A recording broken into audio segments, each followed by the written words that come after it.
আগেকার দিনে বৃদ্ধের কথা গ্রাহ্য ছিল, এখন তো অগ্রাহ্য। তবে শোন জটিল, ওসব কথা বাদ দে। তবে আজকের দিনটা কি জানিস? বলছি আজকের দিনটা কি?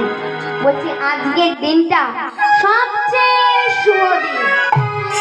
আজকের দিনে যদি কোনো সধবা রমণী দান ঘাটিতে দান দিয়ে আসে, তার পূর্বপুরুষ স্বর্গে বাস করে রে, তার স্বামীর পরমায়ু বৃদ্ধি হয়।